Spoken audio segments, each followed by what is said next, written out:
This is Nightline. Tonight, case dismissed, a high school student arrested, the body camera video going viral. I told your mom that she can contact a bondsman and you shouldn't be there very long. Accused of sexually assaulting 2 girls, but serving no jail time. What do we want? Justice! When do we want it? Now! Now, the ABC News exclusive with one of those teen victims, breaking her silence for the first time. This has flipped my world upside down, and that's not something you can erase. And what the defendant's lawyer said in court, sparking more backlash. What happened in court today has honestly left even me stunned. Plus, taste a new rainbow. The candy we all love is looking just a little different. Our exclusive peek inside the bags as big brands swap out artificial colors for all natural. We're taste testing the new product. We're going to start with M&Ms. I'm going to put a couple in your hand. Tastes like I remember. And can you guess which 2 colors you won't be seeing just yet? And newlywed Travis Kelce finally spilling the tea on his wedding to Taylor Swift. I appreciate everybody who came out and celebrated and had fun with us. What did he call that big night? From ABC News headquarters in New York, this is Nightline. Good evening and thank you for joining us. I'm Deborah Roberts. Tonight, the ABC News exclusive on a story that made national headlines. An Oklahoma teen accused of sexually assaulting 2 former girlfriends, sentenced to counseling and community service, but no time behind bars. Nightline co-anchor Juju Chang sat down with one of the victims.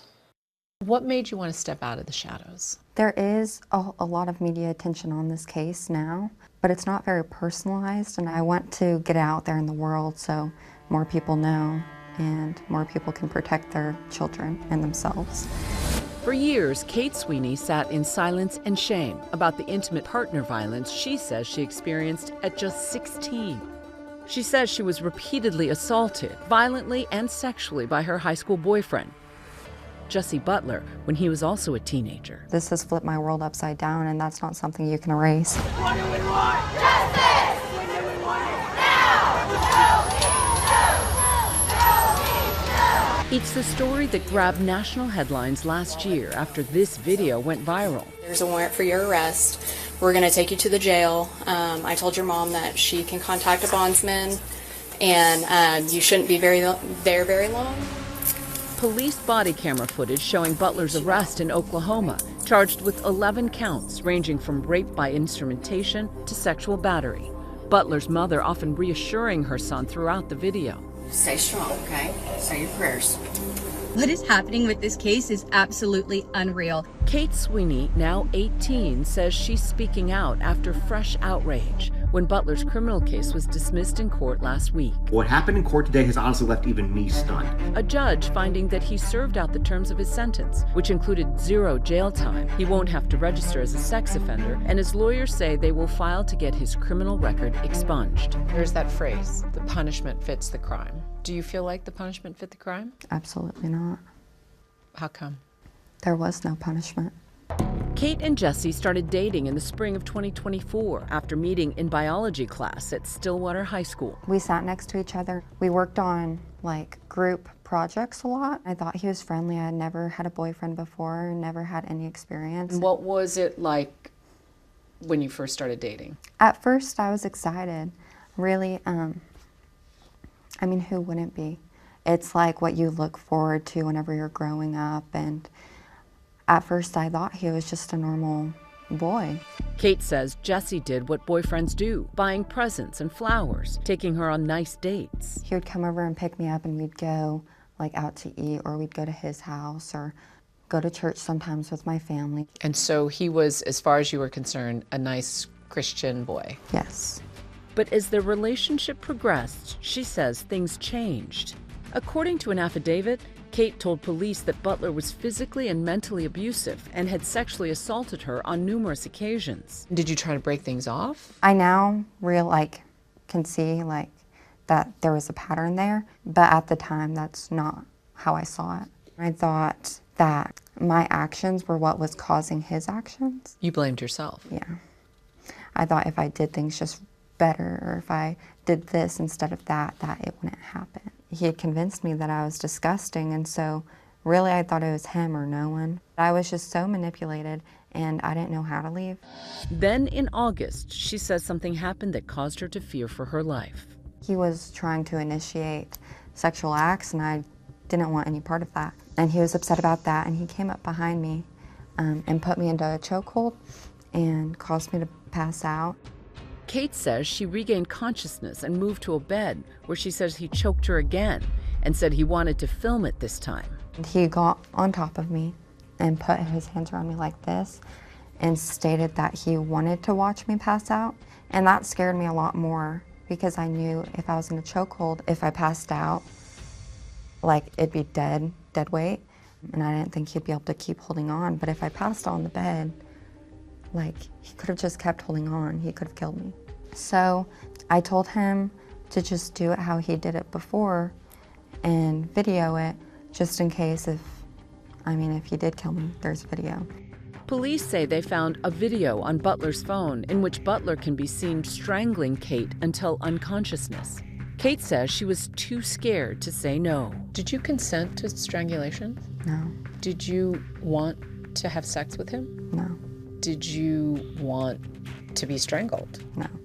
When all of those things are happening to you, are you objecting? What is happening? In the beginning, I would object and speak my mind, but I learned very quickly that that's not going to get me anywhere. A month after the video was taken, Kate says she ended the relationship. I told him that I didn't want to be around him anymore and I didn't want this anymore and I couldn't handle it, I couldn't do it. After that, I had just blocked him on everything. I just completely cut myself off. Soon after, she was approached by a classmate who's identified in court documents as LS. She started to hear some of the things that I was telling my close friends, and we talked a lot. There were a lot of similarities between the two of us. In an affidavit, LS told police that Butler also strangled her after she would not participate in sexual acts with him, that he pinned her down inside her vehicle. She said she was hyperventilating and then recalled her vision being blurry, and she was dizzy, and she had a handprint and injury on her neck. Police say they saw photos of her alleged injuries. LS told the courts that after the incident, a medical professional told her she was 30 seconds away from dying.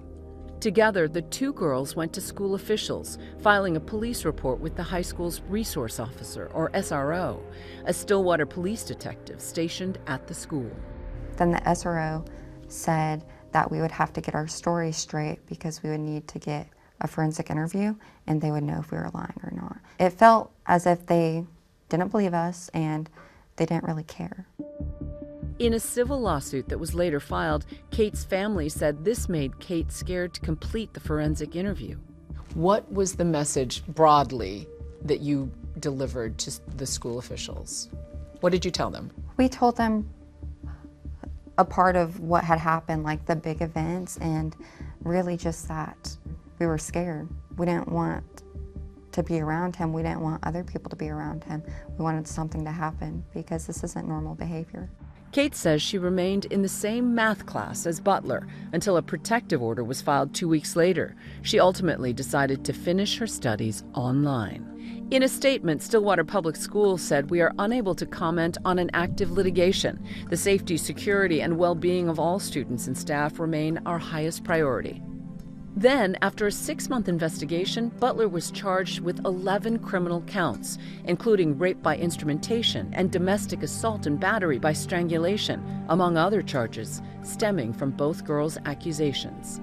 Kate's parents last year telling me they were shocked. When you saw the list of allegations and knew that was about your daughter, what went through your mind? Disbelief how someone at that age could commit that violent of act. Disbelief. Could happen, especially to my child. While he was initially charged as an adult, he was allowed to agree to a no-contest plea deal and was charged as a youthful offender. Pleading no contest means that you're neither pleading guilty nor are you contesting the charges against you. But as a function of the criminal justice system, it does operate in the same way as a guilty conviction without an admission of guilt. He had been facing the possibility of decades in prison, but as a youthful offender, Butler was sentenced to court-supervised community service, rehabilitation, and outpatient counseling until his 19th birthday. He did not serve any jail time. We were not expecting that, We were either expecting to go to trial or to have a guilty plea. In a statement to ABC News last year, the then DA's office said in part, each of the allegations was reported to have occurred during consecutive dating relationships, and none of the allegations was reported until after the relationships had both ended. These circumstances do not justify criminal behavior or minimize victim trauma, but they do impact the evidence available for a prosecution, and they also impact potential defenses. At last week's hearing, a court found that Butler satisfied the requirements of his sentence, and the case was closed.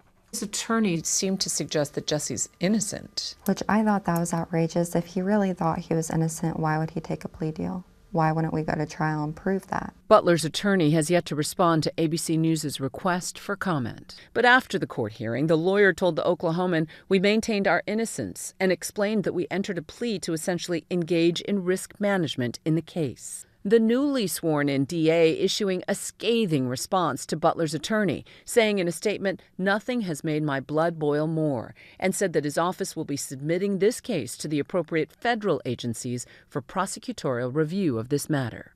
For now, Kate believes one of the few avenues for justice is through her civil lawsuit, which her attorney Rachel Bussett has filed just this week against the Butler family, the city, and the school.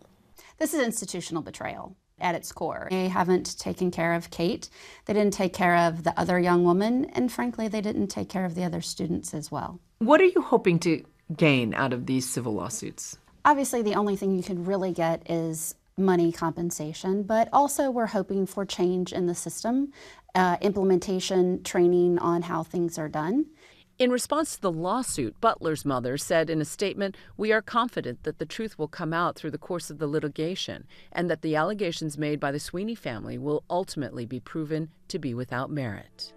This is your medal. Yes. What does it say on there? It's an honor student medal. Throughout all of her suffering, Kate says the one thing she never did was quit. What was your grade point average? 4.0. Despite all this. Mm-hmm. How did you keep your focus? I mean, it was hard, but that is just something that's really important to me. She's currently working as a certified nursing aide and studying to become a radiology technologist. Do you feel like you can move past this? I do think it'll be there with me for the rest of my life, and it's something that will constantly affect me, but I won't let someone's actions keep me from succeeding in the world. Powerful reporting by Juju. If you or someone you care about is affected by sexual assault, you can find support from visiting hotline.rain.org or by calling the National Sexual Assault Hotline at 800-656-HOPE. When we come back, we're going to switch gears and head exclusively inside a candy factory where some of America's most popular sweets now look a little different. But do they taste the same?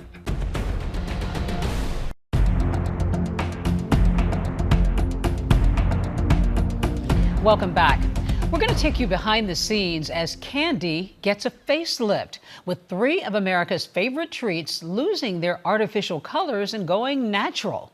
You'll notice the difference when you look at them, but how do they taste? ABC's Rebecca Jarvis found out. If you look closely, some of your favorite candies are getting a makeover.